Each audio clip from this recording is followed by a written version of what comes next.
Auckland. And we're delighted to welcome you to this second evening of our series, Renewing Inspiration in General Practice. And we're delighted that you've made it on such a sunny evening and made the effort to come. And we're so pleased to be able to have Dr. Carey Lunan and Dr. Pete Churn with us this evening. And thanks so much to them for giving up their time to be here. Just wanted to give you a little bit of background as to where the idea for this came from. So Anna and I took on our roles sort of last August, and as we all know, it's been a pretty tough time in general practice over the past 18 months for numerous reasons. And we just got talking and thinking about, you know, how could we potentially harness some of the wonderful role models we have around us, some of the experienced GPs and clinicians we have around us, and I guess learn from them, because times have been tough before, and we can always learn from each other and share that with each other.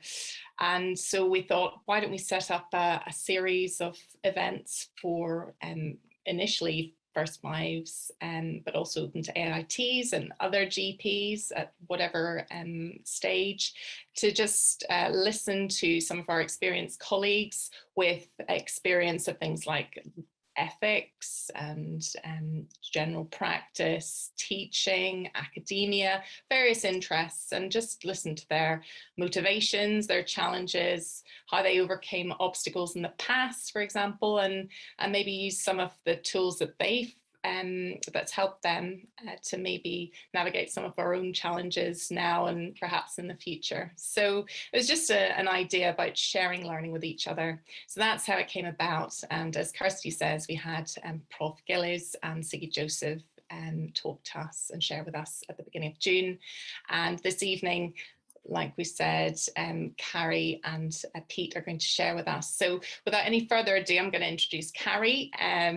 You will all be very familiar with her, I'm sure, as a passionate advocate of Deep End General Practice and the current chair of the Deep End Scotland Group. She's a GP partner at Craig Miller Medical Group, and as you probably know, serves some of the most deprived communities, and she's also, I was reading through her very impressive CV, she's also got a master's in philosophy and in law, and she's also been awarded an MBE for services to the NHS during COVID. So all very impressive, and we're really looking forward to hearing from her just about how she's continues to remain inspired and motivated in general practice. Thanks very much, Carey. Thank you so much, Katrina, and I will just bring my slides up in a second, but I just want to say thank you so much for inviting me along to speak tonight. I think when I was first asked to speak on this topic, I felt a little bit challenged by it, to be honest, because I think that general practice is quite a tough gig just now, and sometimes it can be hard to pinpoint what it is that keeps us going. So actually, it feels even more important than ever for us to be able to stop and reflect and take stock of the things that keep us going and that nourish us professionally, and also the things that really stress us out and maybe need more of our attention.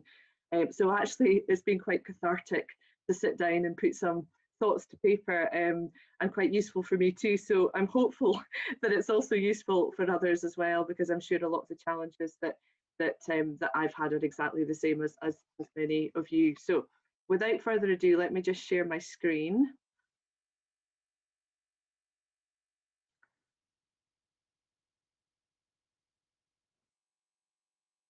And I'm hoping that that has come up okay.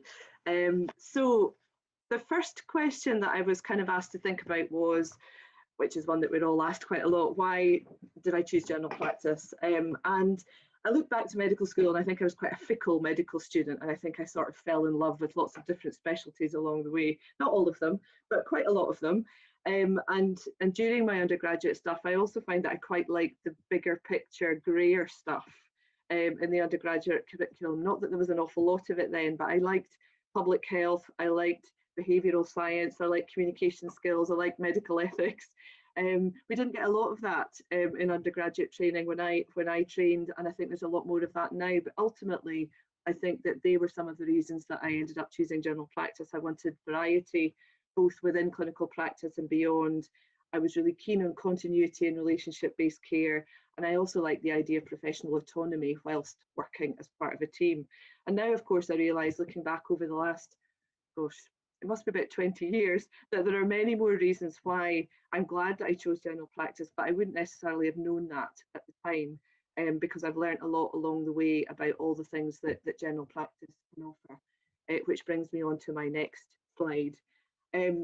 So I was asked just to sort of reflect a little bit on my career path, and it's been quite varied, which I think has been a positive thing for me. After I completed my self-constructed GP training scheme in Edinburgh and surrounding area, I embarked on a 2-year higher professional training fellowship with NES, which existed then. I don't think it exists now. It exists in shorter formats now as a 1-year programme. But this was a really fantastic opportunity at the time that I had to do it. And I look back on that time really fondly, because actually it allowed me to focus on 4 main areas and very much shaped the things that I would go on to do. So it allowed me my first clinical experience working in a deep end practice, although I didn't know about the deep end at that time. And so I was doing my clinical work within Craigmillar, which is where I ended up being a partner. It also offered me academic experience, which again was kind of the first time I'd really had that. And that's when I did my MPhil in medical law and ethics at Glasgow University. And my dissertation was on how do we protect autonomy for as long as possible, and what does shared decision making look like. And I was really interested in the idea of advanced directives and advanced decision making. And one of the reasons that I was so keen on that, if I'm honest, was because my mum was terminally ill at the time with brain cancer. And it really brought into sharp focus as a family why it's so important to have these discussions while you still can, while somebody has capacity. And it's very much influenced the way that I hope I deal with those scenarios as a clinician, but it did also make me very interested in autonomy and shared decision making more widely as well. The third thing that it allowed me to do is get involved in undergraduate and postgraduate teaching, which I loved, I have to say. It was on quite an ad hoc basis, but I ended up getting involved in teaching, particularly around communication skills and motivational interviewing within the university, but also at an undergraduate and postgraduate level, lots of stuff around medical ethics, around consent and capacity, end-of-life care, advanced decision-making, which was a great way of embedding what I had learned and being able to share that more widely. And then a little bit of research experience as well. So you mentioned that Professor Gillis, John Gillis, came along to your first talk, and he at that time was chair in RCGP Scotland and was doing a lot of the work around articulating what is the essence of general practice, that very difficult thing to define and measure. And so I was really lucky to be involved in that work when he was doing that at the beginning, when I was doing my fellowship as well. So he was a great mentor to me then and has continued to be throughout my career. And then after I finished the fellowship, I went on to become a salary GP and then a partner in Midlothian. And then after 5 years there, moved to the Edinburgh Access practice in 2010, where I worked for 5 years before going back to Craigmillar ultimately to become a partner. And just to tell you a little bit about Edinburgh Access practice, because I think that was quite career defining for me in many ways. So I didn't know much about it. I didn't train in Edinburgh, and I hadn't been that aware of the Edinburgh Access practice, but it's essentially the practice in Edinburgh, as many of you will know, which is dedicated to caring for those who are homeless or at imminent risk of homelessness. And I think I look back and I think it was quite life-changing, both personally and professionally for me, working there, because we really were caring for some of Scotland's most vulnerable and marginalised people. And every single day that I was working there, I was constantly reminded that there but for the grace of God go any of us. You know, a series of things can go wrong for someone that they couldn't have predicted, and they can end up homeless in very dire straits indeed. So it was very humbling, actually. And I worked within a great team, and I found that I learned more there really than any GP training could teach me, or any university education could teach me, just from listening to the stories of patients that were coming in the door.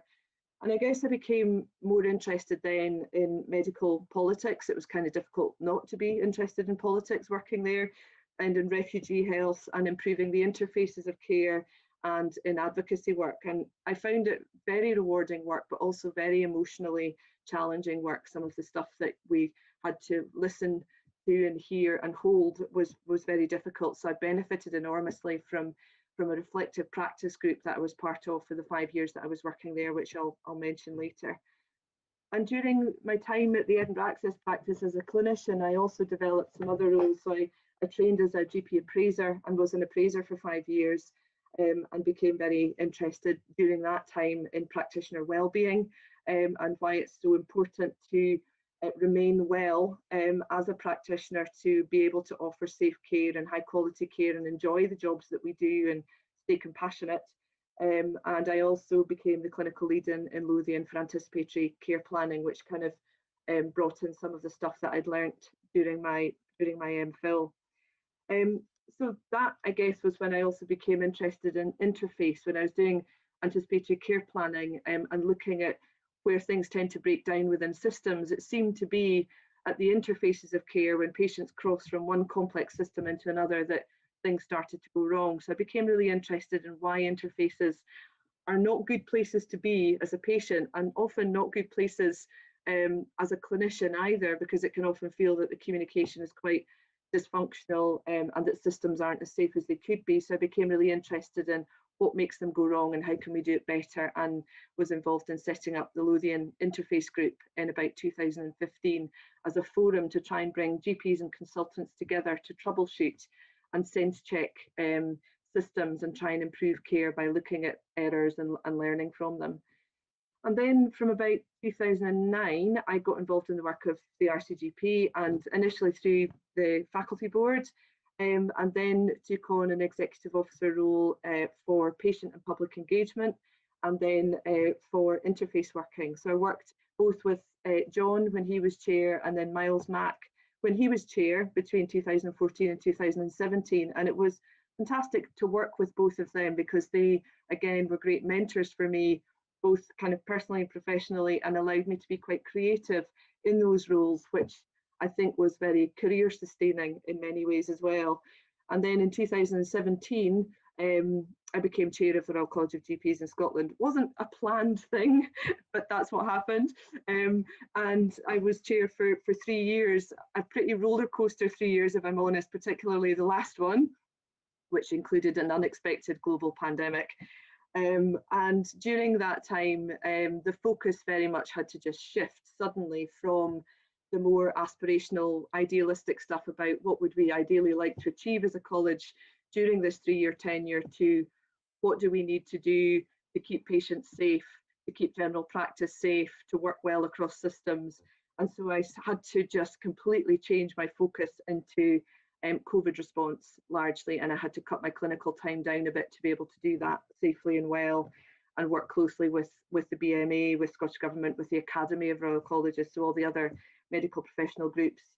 And I guess during that time, there were some things that had to take a back burner, and there were some things that immediately kind of shot to the top of the priority and awareness pile, and health equalities was definitely one of them. So health inequalities is something that I had been very keen to try and raise awareness around during my 3-year term, just in terms of what is the potential role for general practice in addressing this, and how can it be supported and able to do so. And then COVID came along and very much shone a spotlight on how difficult some people's lives were before the pandemic, and how they had got even worse during the pandemic. So that took me to the end of last year, and then at the beginning of this year I took on the new role of chair of the Deep End project in Scotland, which I'll touch on a little bit later, but it's very much allowed me to keep going with the work around health inequalities, which again has been really rewarding, and it feels important at the moment as well. So I was asked again, what has mattered most to me in terms of what are the achievements that I'm most proud of, and I think it's a really important question, because actually the things that matter to me most are not the kind of high profile stuff. It's not the roles, and it's not the awards, it's none of that stuff. It's actually all the stuff that is quite low key, low tech, and is to do with human interactions that have meant that I've felt proud about during my career and have kept me going. So I think about the sort of things that have really mattered to me would be, seeing a patient that I've worked with, and there have been many patients I've worked with over the years whose lives have been incredibly difficult, and I couldn't even begin to imagine being able to have the resilience that they have, working alongside them when it's not always been easy, and seeing them being able to turn their life around, that feels like a huge achievement, and it really matters to me. And I don't think it was necessarily anything to do with me, but just being there with them during that time has meant a lot. I think having patients say that they felt listened to, or they felt cared for, or they felt that I've made a difference in their life, particularly when I felt stressed or my morale has been low and I've not been sure if I've been making the difference that I want to make, that again has been something that's inspired me and kept me going. And I think similarly, getting feedback from colleagues who feel that I've supported them in the roles that they have done has been important to me too. And hearing from medical students who've maybe gone on to choose general practice as a career because they've had a positive teaching experience. Those are the things, to be honest, that really matter to me. And I think the things that I feel proud of in terms of the things that I've done that are tangible and measurable, I was proud to set up the Lothian Interface Group because I felt that that was really important, to be able to articulate why is it important that we have a forum to build interprofessional relationships, to have discussions about the things that matter for patient care. And actually, you know, when I see the interface breaking down, and I see that during COVID as well, it makes me sad, because I think there is so much more to unite us than divide us. And it's very easy to become siloed when systems are under stress. So having forums to come together and discuss where are our common goals and how can we get there feels really important. Looking back over my RCGP role, I guess the three things that kind of stand out for me would be, I'm proud of the relationship building that I was able to do with other organisations that didn't always feel easy and sometimes felt a bit broken. I think by trying to listen more and understand where their challenges were, because I think without those relationships, trying to make progress in a lot of areas was really difficult.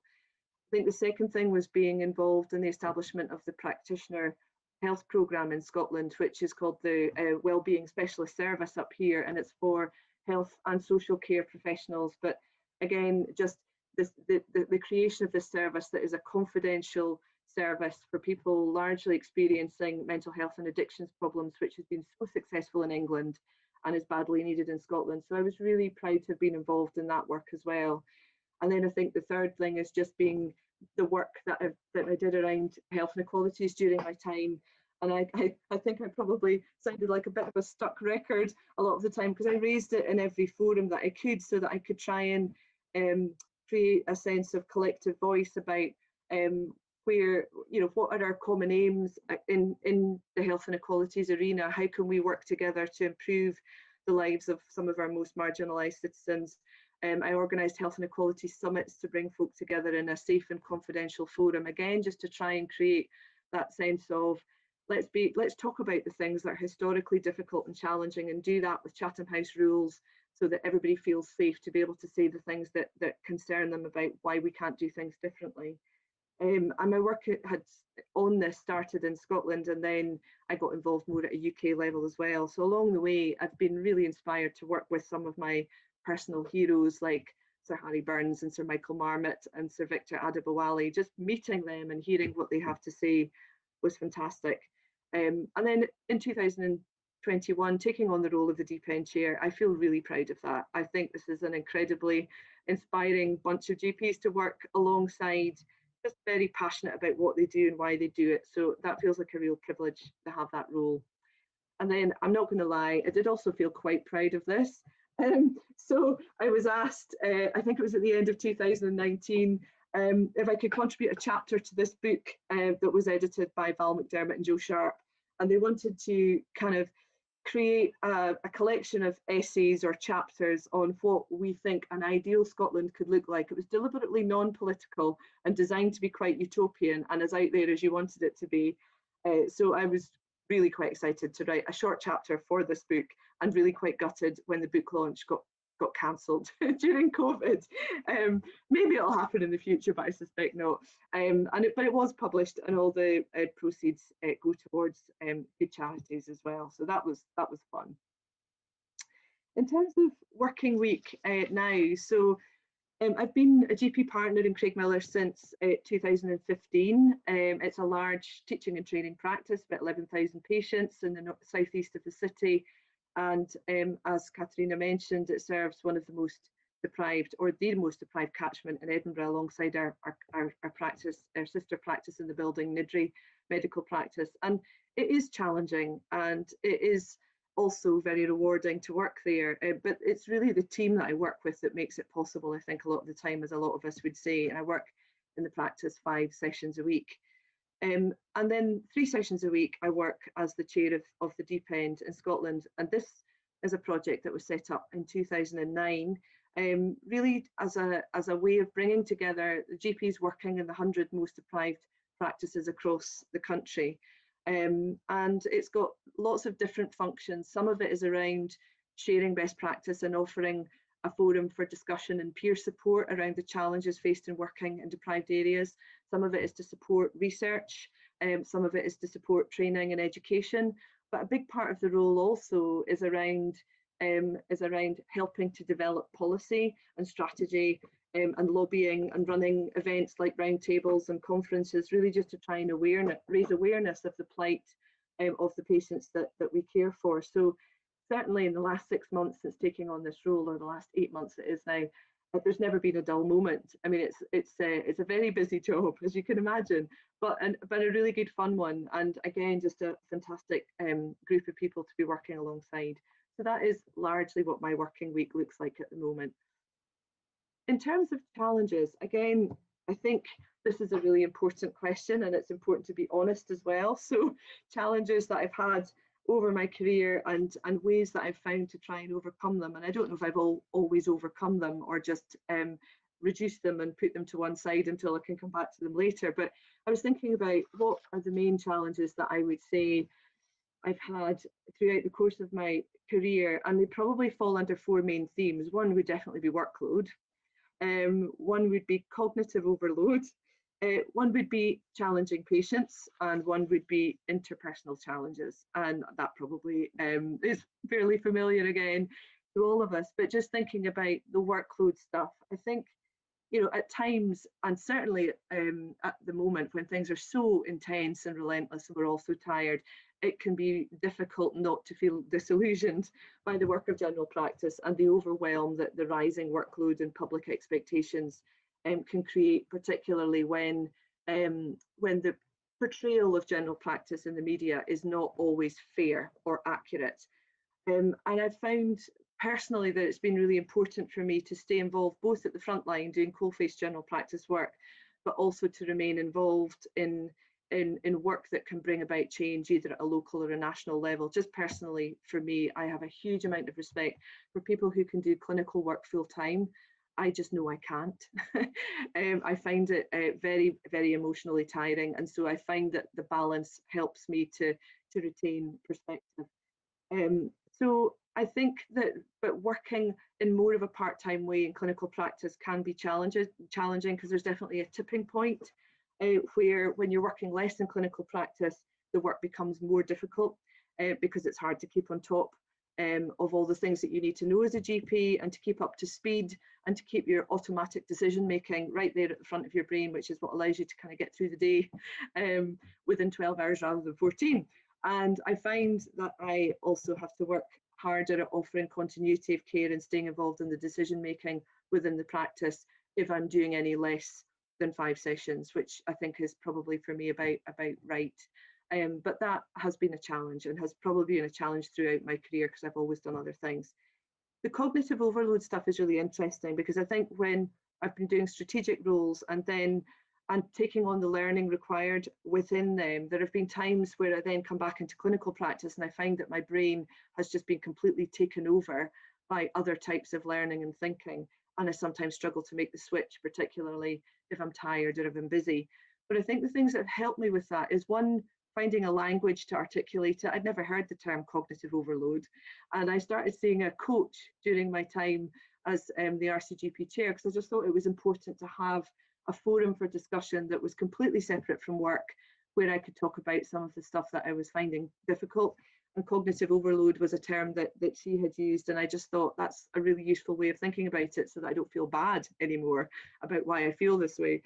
And I think also just making sure that you have safety mechanisms in place. So taking my time if I need to take time because I'm feeling a bit slower, discussing more with my colleagues about clinical stuff, sharing my experiences around it, and also getting the coaching. All of those things have helped when I've found on those really intense months when I was working during COVID and coming back into practice that my colleagues were incredibly supportive around that. Challenging patients is an interesting one because I think when I first started working at Edinburgh Access Practice, I realised that my GP training had completely unprepared me, or just hadn't prepared me adequately for the hugely emotionally challenging work of working in a very, very deprived area with patients who struggle to create relationships of trust because of their previous experiences around maybe adverse childhood experiences or abuse, and that can play out in consultations in a way that is very difficult to understand unless you've got an understanding of what the psychodynamics are within the room. So patients who find it difficult to trust us or accept care from us can often come across as wanting to sabotage care or reject care, and that can be very emotionally difficult and very tiring. And I think quite difficult to understand unless you've got someone who can help you with those dynamics. So during the time that I had there, we had set up a reflective practice group with a psychologist, just 1 hour a month. It wasn't a lot of time, where the GPs would come together and talk about some of the emotionally difficult cases that we were dealing with, by way of just trying to unpick what was going on there and come up with some coping strategies for staying in the room and staying present and retaining compassion and being able to keep going back and be there. So that was a really useful learning point for me, and the things that I learned during reflective practice I've taken on to other jobs that I've done, and I would dearly love to see that available to everyone working in general practice as a routine part of how we offer care, because I think that it's massively under recognised, the emotional labour of the work that we do and the amount of the mental health work that we do for the whole system. There is very little awareness and recognition of that in terms of how we're supported as practitioners. And then the fourth thing, just the interprofessional challenges or interpersonal challenges. And I guess this is sometimes one of the hardest things to deal with, isn't it? Because we can all work hard, we can all deal with challenging patients, but sometimes when there are difficult dynamics or there are difficult relationships with colleagues out with the team, that can feel really hard. And I think that certainly working in national roles, if you're trying to make change, it's almost unavoidable to not sometimes have conflict, because if you want to make an omelette, sometimes you have to break some eggs, and I'm not a natural egg breaker. I quite like harmony and healthy relationships and collaboration, but I've found that if you can invest in relationships at the beginning and build that trust, then if you do have to take on more of a critical friend role, you can do that without breaking things in the same way. So I think it's lifelong learning for us all how we do that, and I've just tried to, over the years, seek where are the areas of common ground, recognise when it's important to compromise for the greater good, and I've done quite a lot of reading around it and watched people who do it well and tried to learn from them as well. So they're the main challenges for me, and I think that this slide sometimes feels like the work that you have to do to get stuff done and to challenge culture. So I was also asked just briefly to think about how COVID-19 has affected me and how I have adapted. I mean, I think it's affected all of us in different ways to a greater or lesser extent, both personally and professionally. And certainly personally for me, it's been just the kind of sadness around the disconnection from family. That's been the hardest thing. And the loss of freedom to escape it all, particularly when you're working from home, doing a lot of the non-clinical stuff. And I've been so fortunate living in Dunbar and near the sea to be able to escape to the sea and walk along the beaches, and all the pictures tonight are just taken during lockdown of beaches around Dunbar. So, and also just trying to retain perspective and remaining grateful for the things that I do have, like my health and my work and my support networks, and remembering that a lot of people don't have that, and seek out the silver linings where there are some. And, you know, there have been good things like a less frantic life as well. So I think we'll probably swing back to a less frantic life at the end of it. But professionally, I think that what has probably been hardest for me is just adapting to the new ways of working and the lack of ability to meet and come together as colleagues and see each other's faces. on a day-to-day basis because we're all wearing masks and our facial expressions are hidden, and we're not able to meet in person in the same way. We're looking at each other on screens. Some of us are having to work from home. And I think that has been really difficult because you can't read how someone really is in the same way if you're not able to see their face. And you know, that we've worked hard to try and maintain those lines of communication with daily huddles, like many practices have, coming together for coffee, getting outside and sitting in the sun when the sun is out. But there's no getting away from the fact that I think it has been really difficult for teams to maintain that sense of cohesion throughout this very long extended period of time where it's really felt, you know, when is this going to be over? Are we there yet? Feeling along the way. And I think also the impact that it's had on that sense of disconnection with patients has been hard as well. I mean, there's no doubt that our more remote ways of working work well for some people. They work well for people who've got, you know, more straightforward problems that you've already got a relationship with, where you can safely and appropriately deal with it over the phone. But I find that it's really hard when someone's got a lot of social complexity or lots of problems or difficulty in articulating it, or English as a second language, or all those other things that come in and mean that, you know, digital exclusion is a real concern.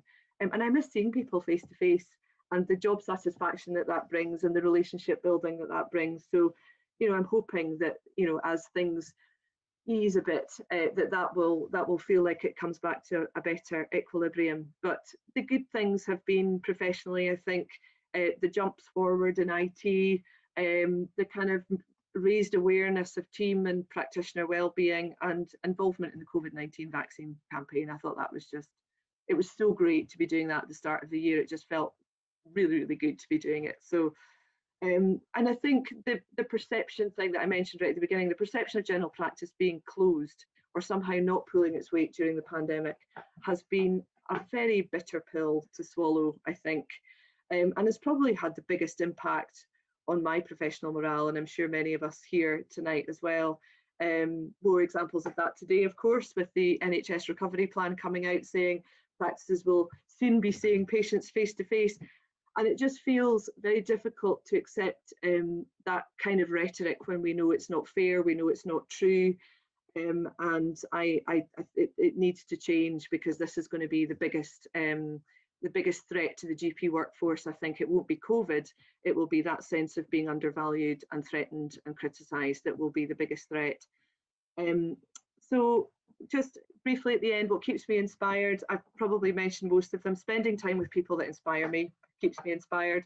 My role models during training and beyond training, within and beyond medicine, learning from my patients, their resilience and their perspective, and remembering the bigger picture and the crucial part that we play in providing a voice to those who have no voice. They're things that inspire me.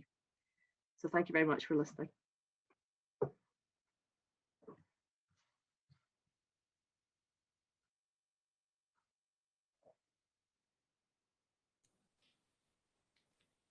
Thank you so much for that, Carey. I'm going to pass you over to Anna now, who is going to introduce our, oh no, in fact, sorry, that's a lie. We're going to do some questions first. So while everything is nice and fresh, has anybody got any questions at all for Carey? You can put your hands up, you can put your videos on, use the chat bar. So whatever you prefer to do, if you've got any questions, then please speak now. While you've got a chance.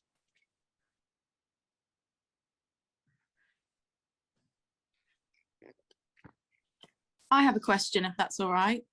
Yes, please. Hi, I'm Golnessa. I'm a locum GP in Fife, and I've found that talk really fascinating. Thank you.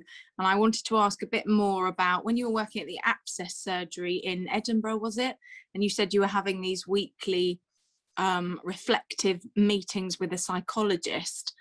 I just wondered if you could share a little bit, I don't know, some insights from that or examples of what came out of those sessions, because I thought that was something I've not heard of before. Yeah, no, absolutely. So it was a monthly meeting, and it was an hour. So it wasn't a huge amount of time, but it was enough, I think, to make a big difference to sustainability, I guess, emotional sustainability as a practitioner. And So the person facilitating it was a clinical psychologist who was attached to the practice. It was a salaried service, the Access practice, rather than being an independent contractor practice.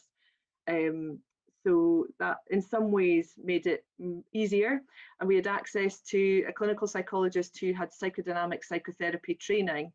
So his questions were, you know, and his guidance to us around how to make best use of those sessions was to bring along consultations that we had found that had been emotionally or psychologically difficult for us as practitioners, and that we wanted to try and unpick a little bit what was going on there in that consultation. Why did I feel angry? Why did I feel hopeless or helpless? Why did I feel like I just wanted to walk out of the room and reject this patient?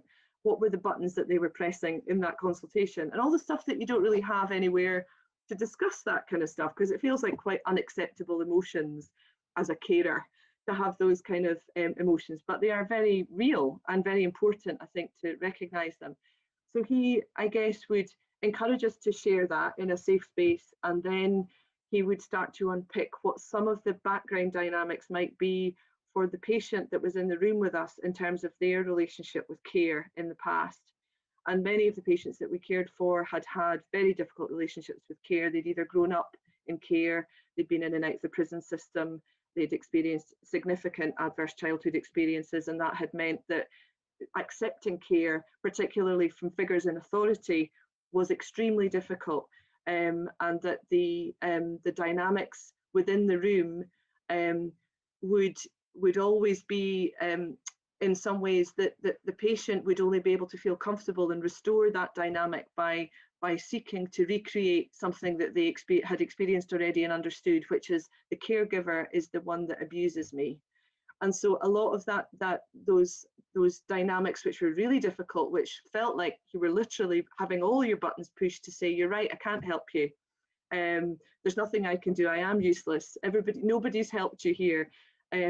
We're all about that experience that the patient had had. And so beginning to think about it from a totally different perspective around, well, why might that be happening, and what are the benefits to the patient of that? Because, you know, it doesn't really make any sense otherwise why someone would not wish to accept care. So I think kind of understanding that difficult care dynamic, and the fact that it's not as straightforward as someone just coming into a consulting room and saying, I've got a sore toe, I think it might be infected, us going, yeah, it looks infected, here's some antibiotics, and then saying, thanks very much, I'll take them, no problem. It was never that straightforward. And so it just felt like medical school, GP training completely unprepared me for all those other complex dynamics that were at play. And the reflective practice group just offered a totally different way of thinking about it, but also coping with it, and using you know, transactional analysis and identifying the emotions that you might be feeling as a practitioner, and turning that back and saying, you know, asking it as a question to the patient, and just going down a completely different path that felt much more productive. So I you know, just having done that for 5 years, once a month, I would dearly love to see people having the option to do that, because it changes the way that you practice, and also changes the way that you feel about being in those difficult consultations. I quite enjoy them now. I find them challenging and rewarding, but I don't find them draining in the same way that I did 10 years ago. Yeah, I noticed how you called them challenging patients, not difficult patients. So thank you for that answer. Yeah, that's really interesting. We've got a question in the chat. So Ashka is asking, is this similar to balance groups? I'm on a placement in psychiatry and we have access to this. I think it is similar to balance groups and similar to Schwartz rounds. They've got a lot of things in common. So Schwartz rounds are often used in a secondary care setting. Balance groups are used, I think, across the whole setting. But yeah, it's just a way of reflecting on the emotions that come up in consultations, and how that can leave you feeling, and unpacking some of that as well. So it's similar to balance. I think there was another question that said, might this be available to all GP practices? I really hope so at some point in the future. I think that it's really great that we now have a workforce specialist service set up in Scotland for when people need that. But ideally, of course, what we need is a working environment that keeps us healthy in the first place. and that stops us getting to the point where we need to access a workforce specialist service.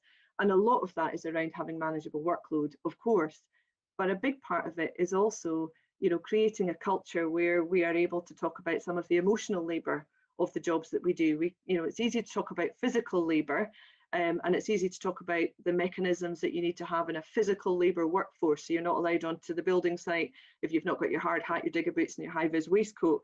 But there's nothing about what are the tools that we need to protect ourselves from the emotional labour, and what about all the psychological masonry that is flying around in the room, to use a term that Adam Burley, the clinical psychologist that I worked with, used.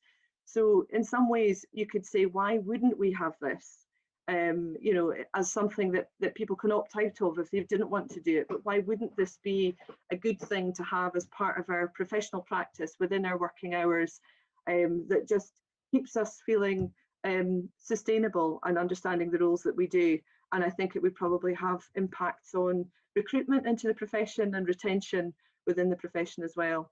So I'd love to see it.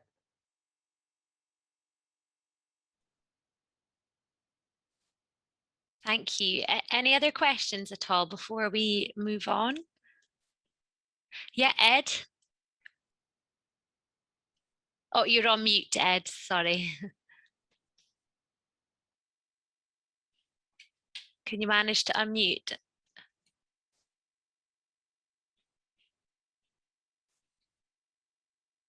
No, I can't hear you, sorry. Hold on, if you give me a second, I can try and unmute you. 2 seconds.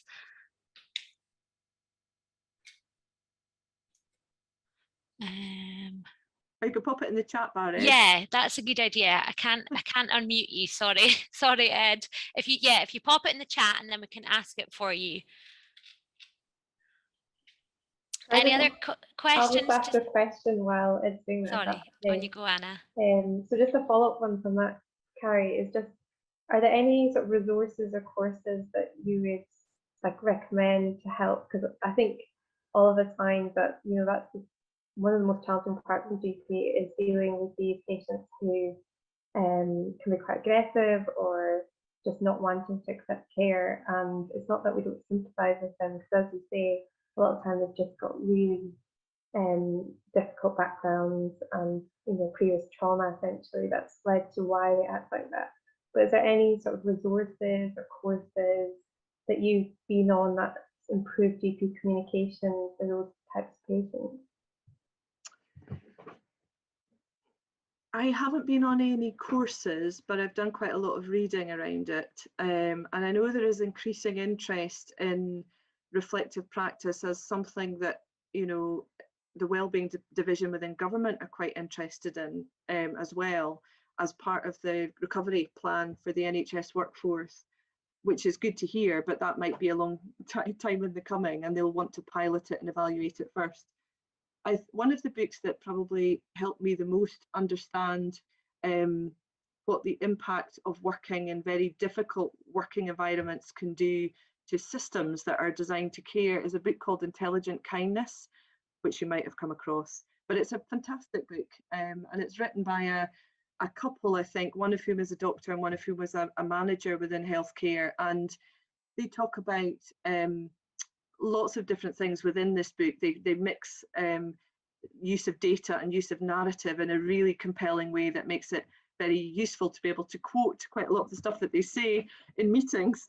But also they talk about the impact of working with marginalized groups, whether that's working in areas of deprivation or whether it's working in mental health or whether it's working in learning disability or dementia care or, you know, other settings where it's maybe more difficult to establish relationships and see kind of healthy outcomes, and the impact that that can have on practitioners being able to retain compassionate practice. And I think sometimes it's even useful just to read about it and go, that really makes sense to me, because I recognize that, and now I've got a language for explaining why it can feel difficult. So I think that that's a really, really good book to read. And I think just there are reflective practice groups available in Lothian. The Health and Social Care Partnerships, I think, do run some, but there are waiting lists for them, and I think they're largely run outside practice working hours. But they've, you know, I think the people that are involved in them find them incredibly useful. But ideally what we want to see is more of that working in hours, so that we can all access them more easily, no matter which board you're working in, whether you're in or out of hours, or whether you're employed or locum or salaried or partner, whatever. It feels like it should just be part of what we do to take care of ourselves psychologically, to offer a better service to patients. So they would be a couple of things to look at, just some reading around transactional analysis and reading around balance, and this book, Intelligent Kindness. But I'm not aware of any specific courses, but I will look out for them and send them on to you if I come across them. Thank you, Carey. I see Great, Ed's thanks, question Carey. has come in. What we're going to do is I'm going to get Anna to introduce Pete to start our next talk. So just conscious that we run out of time, but perhaps Carey can reply to Ed just in the chat box if that's possible. If not, we can come back to it at the end. But I'm just conscious that we don't want to run out of time. So Anna, I will go over to you to introduce our next speaker. Thank you. Hi, yeah. So she's our second speaker tonight is Dr. Pete Churn. He's had a really interesting career in GP and is currently a partner at Harvard's medical practice, and is a GP trainer, has taught at GP unit, and also has a really keen and passionate interest in lifestyle medicine, and we've seen some of his sort of videos on that as well. So Pete, I'll let you tell us a bit more about your career. Thanks very much, Anna. Like Carey, it's really a privilege, and it's a real pleasure to speak to you all tonight on this beautiful summer's evening. So I think it's a great thing. I'll just start some slides. So I think when I was thinking about this, I think like Carey, I think it's a very difficult thing to think about, and I thought I would try and inspire you by rattling through my career lowlights first. So we'll start in 2001. I was at St Andrews and then went to Manchester, and I think you find me in Manchester doing the Professor of Medicine's job and feeling thoroughly disheartened and disillusioned with hospital medicine. I was just frustrated following guidelines and protocols, and I think it reached a zenith. I remember being bawled out after a night shift by a Dr. Mike Hardy, who was shouting at me because I'd prescribed both an antibiotic and a steroid for somebody having some sort of exacerbation of COPD, and he wanted me to choose whether they had an inflammatory airways problem or an infection. It couldn't be both, and I felt humiliated and pretty pissed off, really.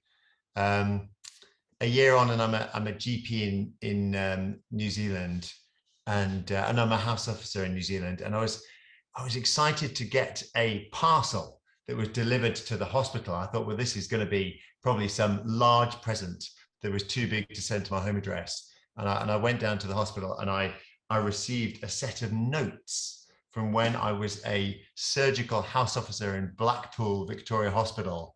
And it was a complaint in which I'd been named by a lady who was really dissatisfied by their total hip replacement. And I was the junior doctor that had clerked her in. So I was part of this complaint.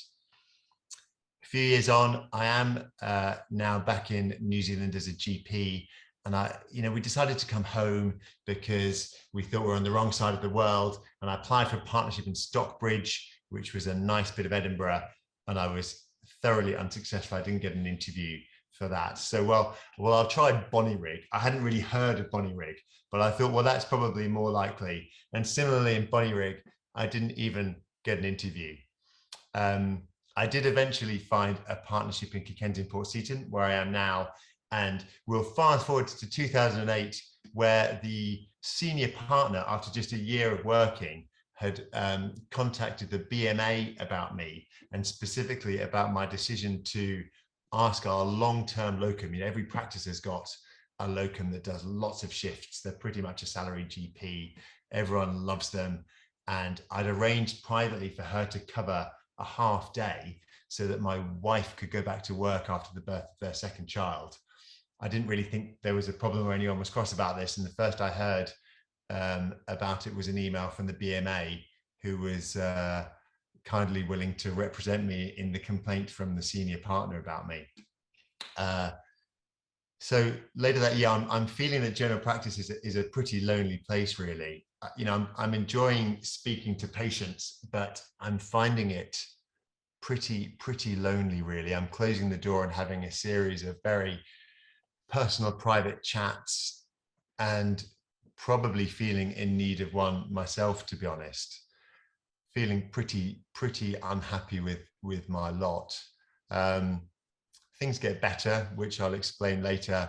But a few years later, I decided to apply. I was encouraged to apply for the TPD job for the borders. I hadn't done anything at the GP unit, but the existing TPD thought I could do that well and encouraged me to apply. And I was, again, roundly unsuccessful in that application. I did end up working at the GP unit. And another career lowlight was we thought it was going pretty well, but we were quite heavily criticized for one of the sessions that we ran about team working, where we sent trainees gallivanting around Edinburgh doing sort of team working skills. And we thought it was quite good fun and they would learn quite a lot about how to work together. But unfortunately, the GP unit weren't desperately happy with the session. And we'd, you know, taught as a trainer to give feedback as a shit sandwich, but this feedback was distinctly lacking in bread, and it was all filling. So that was another kind of, felt like a bit of a blow. I applied for the TPD job in the borders again and was again unsuccessful. 2020 has not been a great year for any of us, but for us personally as a practice, it meant a return to telephone triage. And unfortunately, we'd had a bit of experience with telephone triage. It was called patient access before. And after 2 kind of pretty sticky years of trying to extract ourselves from it, we'd managed to do that. We all kind of fell out of love with it and fell into deep loathing. And with the pandemic, we were there back manning the phones, and that felt pretty unsatisfying again, I think. So I thought, well, you know, life as a GP is getting pretty stressful again. I think I'm feeling like Carey was feeling about full-time clinical work. And I thought, well, I'll retreat to the GP unit again. And I was invited to apply for the assistant director job. And again, I was roundly unsuccessful. So there, I thought that was a quick rattle through my career lowlights. Thanks very much for listening. That's it. I think the result of all of these really is that they've all led to a huge amount of good. So I think if I looked at each of them, the feeling that I had when I was a junior doctor being bawled out in a ward round, well, that led me scurrying immediately to look at jobs somewhere else in the world. And I got a job as one of those doctors on a commercial trekking expedition, and you got a fairly paltry discount, but you were the doctor for an expedition, and really enjoyed that. Traveled around South America and eventually found my way to New Zealand, where I loved the country and found myself working in a really small little cottage hospital and fell back in love with medicine. Until I got that parcel that was really so fundamentally disappointing. And it really was that made me think, I don't want any part of hospital medicine again. I was actually really enjoying it in New Zealand. I was working in A&E, seeing a variety of things, filling on a holiday rotas, and I just liked the small town vibe in the hospital. But I getting that letter just made you feel that you were such an insignificant cog, but it was somebody else's decision to give a hip replacement to this woman. She was only 36. And I would have just done my standard consenting. I didn't really think that much of it. I didn't really think about the consequences of what I was doing. And just to be sort of hauled through the coals about that and just named in a complaint just felt really personally, wounding really. There was no support. And I thought, well, I want to be part of a smaller team. I want to be more responsible for the decisions that I'm making, and I want to be a GP. The 2007, that when I was applying for Stockbridge, well, that led me to apply for a partnership with Kilkenny and Port Seaton. I wanted to come back to Scotland. I wanted to come back to the East Coast. I'd loved being in St Andrews. And so I found myself in a town that I'd never really heard of. But when we arrived to see it, we thought we'd come and have a look. And it was a really nice town. It had a nice mixture of some rougher areas, some more deprivation in Preston Pans, but it also had the Earl of Weems in Gosford House. It felt like a really nice mixture, and we thought we'd explore the area. We'd drive down the coast road of East Lothian, and we'd stop when our then 9-month-old baby woke up. And he woke up in North Berwick, and we found ourselves really living in just a beautiful town that's had a huge influence on our lives as a family. The 2008 BMA Stramash led to a meeting with all of the partners, where it turned out that all of the other partners felt the same as me, really, that it wasn't unreasonable to work a 4-day week and not the 9 or 10 sessions that the previous patriarchy had decided that we should all be doing. And so it led eventually to us all moving to a 4-day week as partners. So that was a good thing. And I think my feeling of profound loneliness probably led me to think I'd like to be a training practice, not because I wanted to pass on this sense of misery and loathing, but because I quite wanted a bit of a buddy. And I think one thing about becoming a trainer and getting involved with that is that you have this really close relationship with someone day to day in clinical practice, and it really stops general practice from feeling so lonely. It certainly did for me. I didn't get the TP job in the Borders because I was hopelessly unqualified to do it, having never done anything at the GP unit. And the reason that they didn't want me to do it was because we'd got good feedback as a training practice, and actually they wanted me to be one of the teachers doing the ST1 course organizer job. And I really loved that and felt really inspired and invigorated by doing that. The feedback about the team working session and the ST1 sessions that we ran, it was quite hard to be positive about it, but I think we felt confident that we were enjoying it and the trainees were probably enjoying it too. And it led to a spate of slightly passive aggressive publications by me, I think really to show the GP units that you know, we had a sense of you know, we had some integrity in what we were teaching, and you know, we wanted to sort of justify that by putting some stuff in the academic sphere. So I wrote a few things that got published. And in 2019, when I didn't get the TPG job again, I thought, well, you know, that probably just reflects the fact that, you know, it's not the sort of place I really want to be.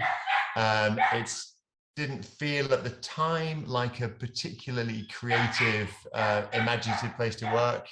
And at that time, I was getting quite passionate about lifestyle medicine. And I thought, well, I'm actually just going to use this as an opportunity to leave the GP unit, to do something else, and to see where that might lead. The COVID pandemic really just led us to think creatively about how we communicate with our patients, and led to these videos, which I creatively enjoyed doing, and then got quite widely shared, and I felt quite proud of.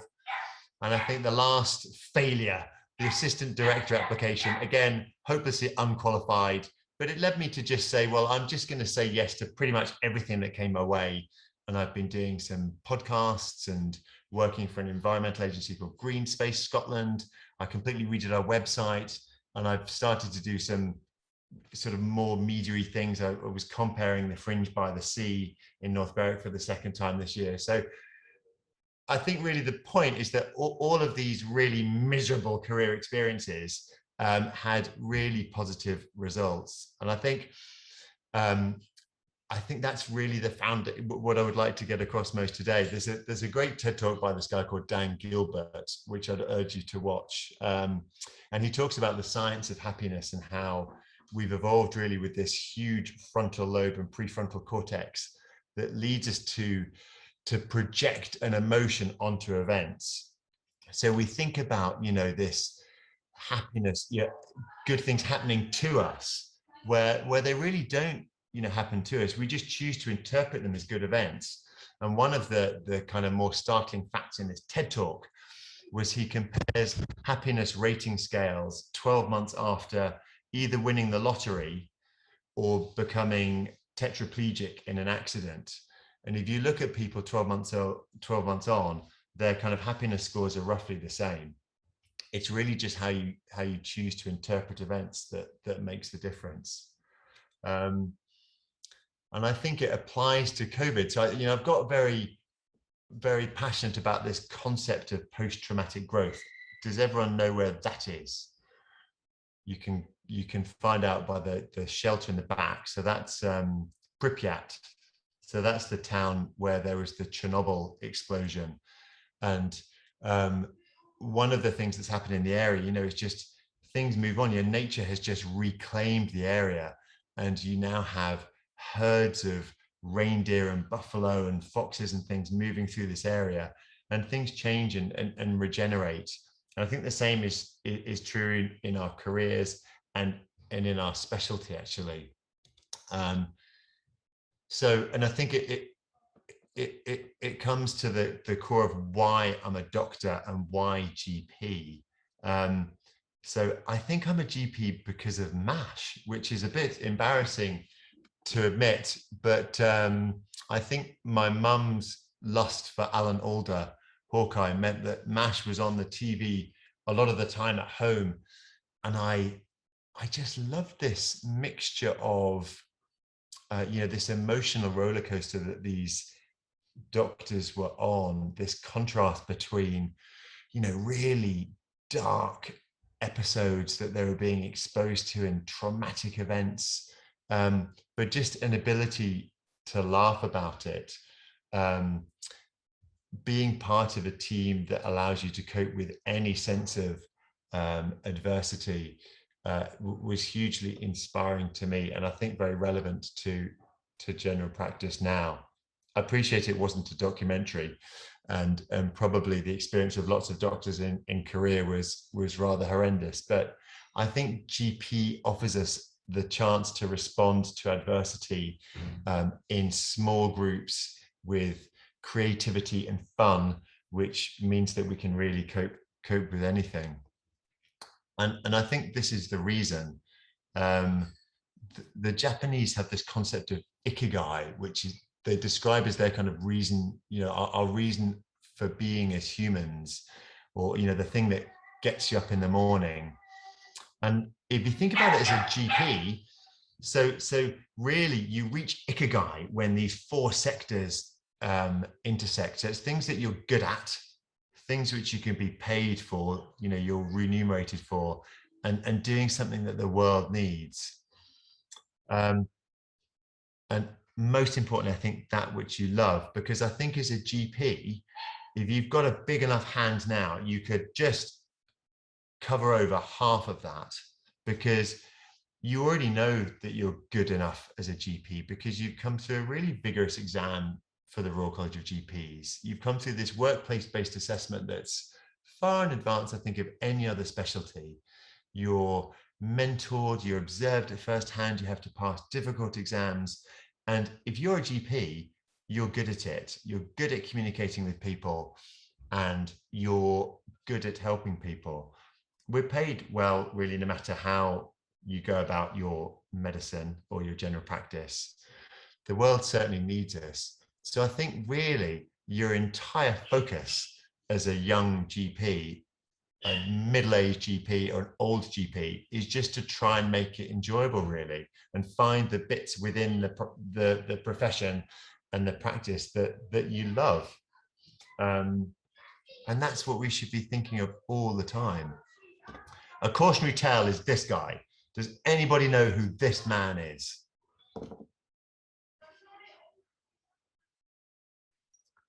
It's a bit unfair, really. He's a chef, and his name is Daniel Humm. And Daniel Humm is a Swiss chef, and he's the sort of head chef at a restaurant called 11 Madison Park in New York.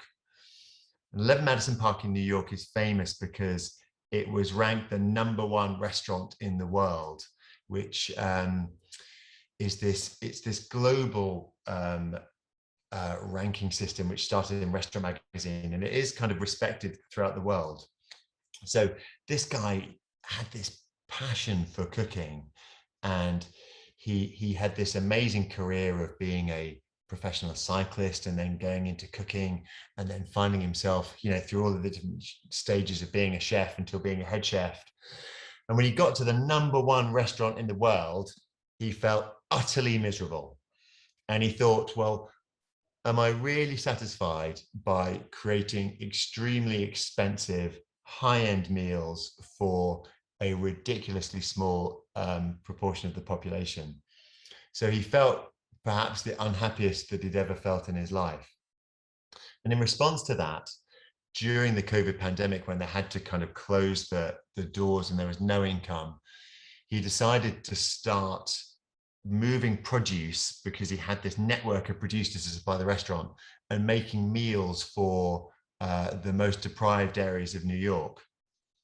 That went quite well until the restaurant had to start up again, and he needed these producers, and he thought, well, it's just not enough. So he decided in the midst of this pandemic to turn 11 Madison Park into a completely vegan restaurant. So he was thinking, well, you know, we have a role as a restaurant to role model what, you know, is possible with food. We're clearly destroying the planet with our current food systems, and I'm part of this problem. And he decided to take the kind of ridiculously brave step of potentially alienating all of the restaurant's investors and becoming a vegan restaurant. And not only that, every meal that's bought in 11 Madison Park, they then produce a meal in the projects in the most deprived areas of New York. So every time a very wealthy individual is coming to the restaurant, they're actually buying a meal for the poorest parts of New York. And he talked about this word called Leidenschaft. And Leidenschaft is the German word for passion. And it actually means enduring suffering.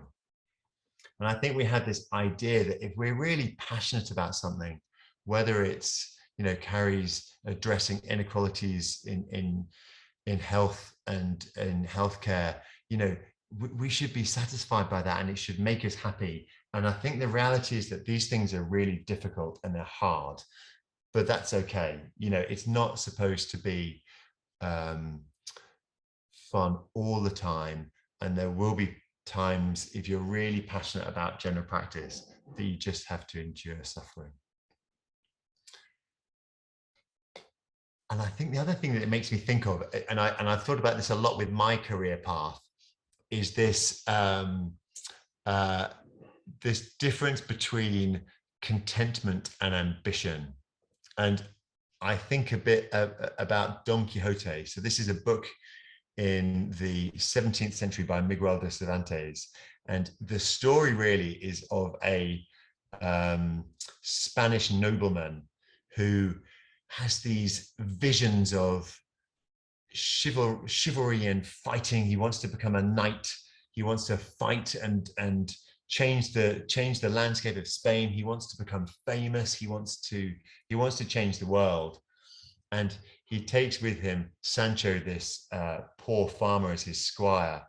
And the book is really a morality tale of ambition and about ego. And I think when I think about my career, I certainly wanted, when I was that dissatisfied pre-registration house officer at Manchester Royal Infirmary, I'd got the professor of medicine's job. Had done well at university. I think I did think of myself as becoming a professor of cardiology or medicine. And when I went to the GP unit, I probably wanted to be Amjad Khan. I wanted to be professor of general practice.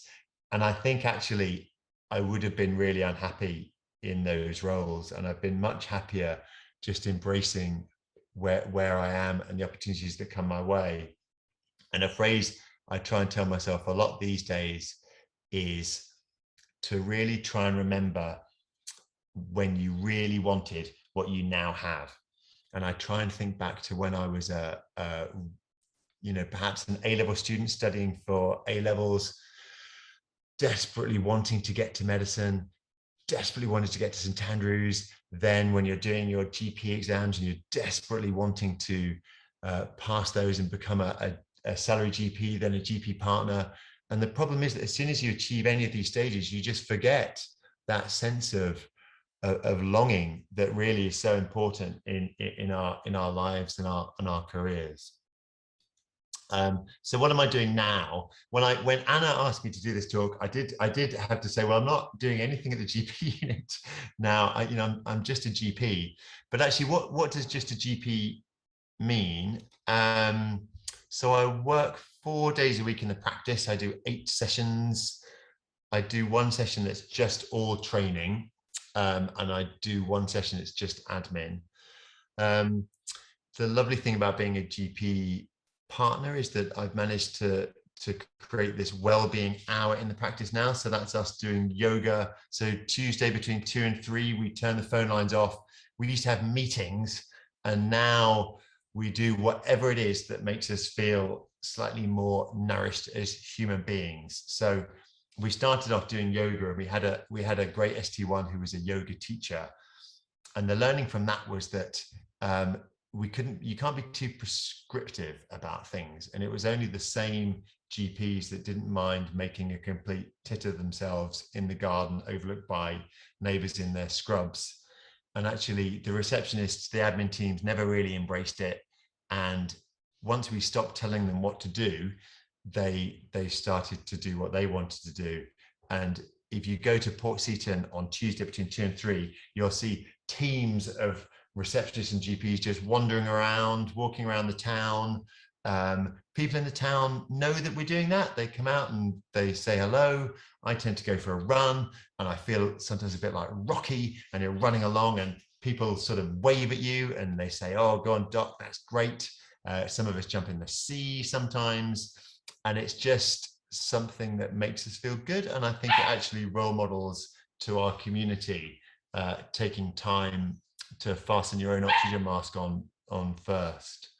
I'm a member of the British Society of Lifestyle Medicine, and I'm going to start doing a few things with them. I've got involved with this organization called Heart-Based Medicine. This is an international non-profit run out of Switzerland, where they just try to look after clinicians basically, and they put on education events, and I've done some podcasts and some things with them. I've been involved with an organization called Green Space Scotland, who are a trendy environmental organization. The small letters are their own. You can't be a kind of non-profit-y sort of startup without not having capital letters. They seem to be very bad. So I've done a few things with them about workshops about using outdoor spaces for promoting health. So I was running some lifestyle walks. So rather than doing surgeries, I would just take groups of patients for walks around the community, and I would stop and I would tell them about sleep and relaxation and exercise and nutrition. And then lastly, community, to try and empower them to get into the community and make changes themselves. So I've done some workshops with them. And then I've been doing things with Fringe by the Sea, which actually kind of does relate to general practice, because it came about partly from just presenting things at the GP unit. And so I've been comparing some things on the main stage. So, you know, that means that you get to hang out with Groove Armada and introduce them, and Eddie Reader and Janie Godley and people like that. And it's terrifying. And it does, you know, it's the adage of doing something every day that scares you, because once you've had to walk on stage in front of, you know, 1,200 people and try and be vaguely funny before Janie Godley comes on, then it does put Monday morning, 9 o'clock, opening your list to see who you're going to call into perspective. So I've kind of enjoyed doing things like that. Like Carey, you know, one of the things we were asked to think about was what inspires us. So I kind of thought of 3 areas really. So the first panel is anyone that was on the ST1 teaching thing, I hope will know that that's a John Mulaney painting, Scotland's greatest painter. I'm looking at Anna for a nod, but she's resolutely staring at the screen. So John Mulaney was from Kilkenny in Port Seton, and this is a painting called The Coal Gatherers. And he's trying to depict the things that the crazy cats of Port Seton get up to on a daily basis. And I absolutely love it. I feel really privileged to serve a population that I wouldn't otherwise have come into contact with in my closeted middle-class upbringing. And I find it inspiring and fascinating and funny and tragic and hugely rewarding when you can make a difference. So, you know, I'm really inspired by our community. The middle guy was my GP trainer. So he was a guy called David Walker, and that's him holding my son when we lived in New Zealand. So I finished as a reg and he came out to visit us, and he was just an inspirational figure to me, but he symbolizes training to me. And, you know, I think that there's something so powerful about the model that we have of mentorship. And I would just encourage anybody to embrace all opportunities to get involved with teaching and passing on any experience that you might have, because it's hugely affirming to you. And just when I think about what I do, I could list out my trainees that we've had in the practice, and I just feel so full of I feel so proud of them all. You kind of fall in love with all of your trainees, and that really keeps me going, keeps me thinking how I could possibly help them overcome whatever difficulties they're dealing with. And then you will all be familiar with the neurohormone on the right. So that is dopamine, and I try and get my dopamine from lifestyle practice and not my phone.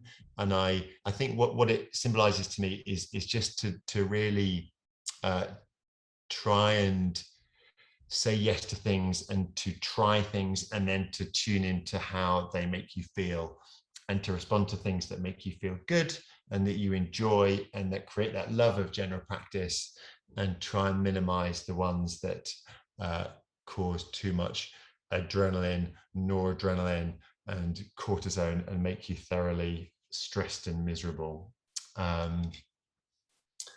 We're asked to think about the COVID-19 response, and I haven't got a clue. Well, I mean, what I do know, this is a photo from the California wildfires in 2020, and there's clearly an analogy between a forest fire and what's happened in COVID-19, and it should have inspired and encouraged us that we can overnight change the way that we operate as a specialty, and the way that we look after and interact with our patients.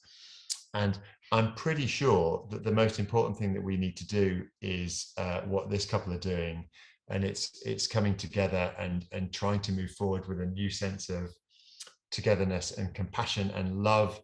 I think that applies within our practices. I think it's been quite a bonding experience in our practice, and I think you've got to again use this as an opportunity for bonding and growth in your practice. We've been through an incredible experience together as a practice and also as a profession. I think Carey's photo of the stones with the rainbows, seeing actually what we mean to our communities has been really, really humbling and encouraging, I think. And I think we have a responsibility to interact more with our communities and embrace our role as health leaders in our community, really. So I would like us to go forward doing that. And I think Carey also talked about the interface with general practice and secondary care, and that is a GP hugging a secondary care dermatologist who has taken 18 months to see the patient with the funny rash that you haven't got a clue what it's about. And we need to work together with secondary care colleagues. We need to be understanding of how they've had to respond to the pandemic, and we can't get cross about it. I think we need to come together to come up with the solutions, and not retreat to our silos and argue about who did what. So that's all I've got really about COVID response. In our community, I sort of started this 3 Harbours Health project. I really was just trying to involve our neighbouring practice in a thing, and we've now got links workers, as most practices do. And I wanted to just see whether we could collaborate by running events together, whether that's educational things for our patients, whether that's things in the community, filling in gaps. And it hasn't quite got off the ground yet, but I haven't really given up yet. It came from this. If I signposted you to one other thing to read about, if you don't already know, there was a thing called the Froome Compassion Project, which was Froome is a town in Somerset where they really just shifted the focus of care of a fairly big practice into the community. And the outcome measure wasn't about reducing unplanned hospital admissions, but there was a huge difference compared to the rest of Somerset. And it was one of the seminal bits of research that led to links workers being funded and developed. Julian Abel is the lead author of the study, and he's written a beautiful book called The Compassion Project as well, just describing what they did and what it was like. Some closing thoughts, on top of Ikigai, I think about this, I think as humans, we need something to do, someone to love, something to give, and something to look forward to. And I apply that to my career. And I think we intuitively do this with our patients. And I think we need, plans, and you need to just be thinking, what is it that I really love? What do I want to do more of? And you need to just try and make it happen. That's it really. Closing thoughts are, it can't go wrong. I mean, you can have just endless failures in your career, and I think you can choose to interpret them how you want. It's not supposed to be easy. Leidenschaft. Yeah, find that which you love. Say yes to anything, but remember when you really wanted what you now have. Thanks for listening. There's some things of mine, but they'll be on a thing, I think. That's it. Thank you so much for that, Pete. That was so interesting to sit and listen to. I've lost my sound actually. We're going to do questions now. So any questions for Pete?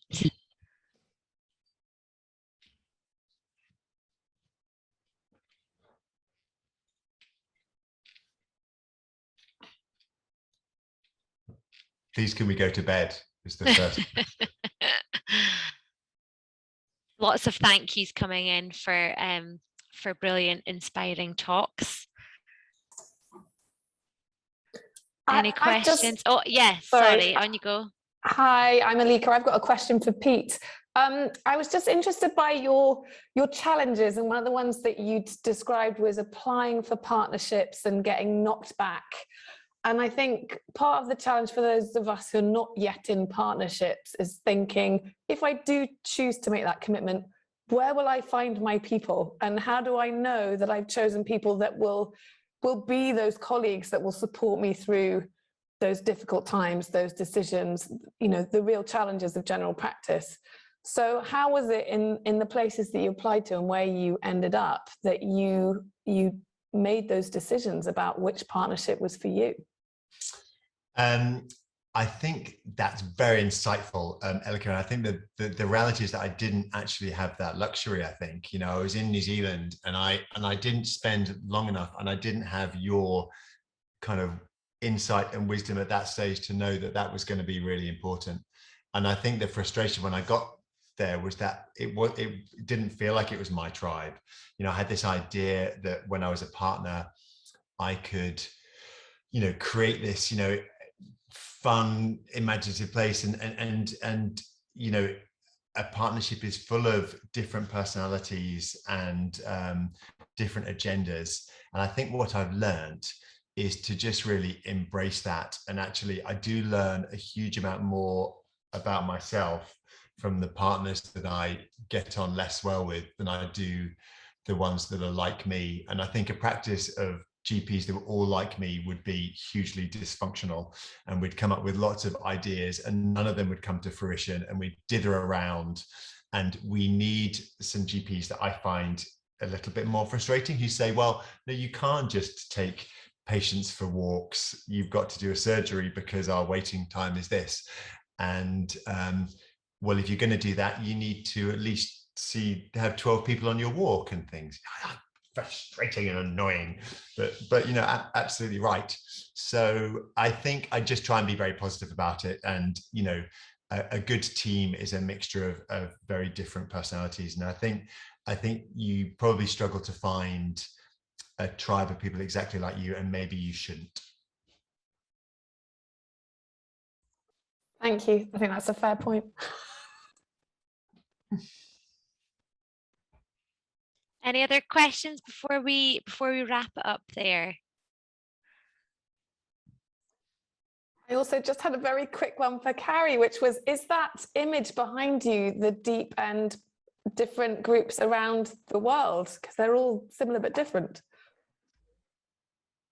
It is. Well, it's actually the deep end groups around the UK and Ireland.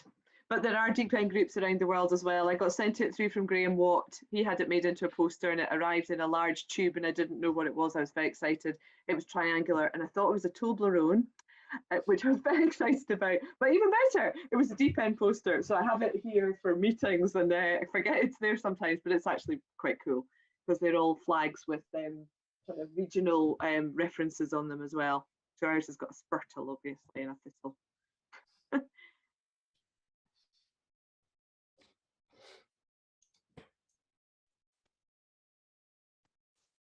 I think that's all the questions, and we're just about on time there, 2 minutes over, which isn't bad at all.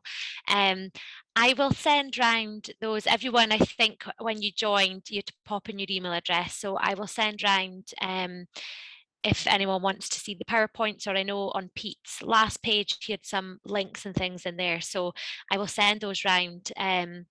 Also, just with one of the questions that came in earlier about balance groups, we do actually have a taster balance session coming up in October. If anyone's interested, and you can pop me a message. We had one just a couple of months ago, and we formed our very first balance group in Scotland. So we're doing another taster with the with hopefully the aim to set up a second group. So there's a taster evening, I think it's the 6th of October, so I can send that link round to anyone who would be interested in that. But when I saw that question came in, I thought, oh, that would be something to just quickly bring up.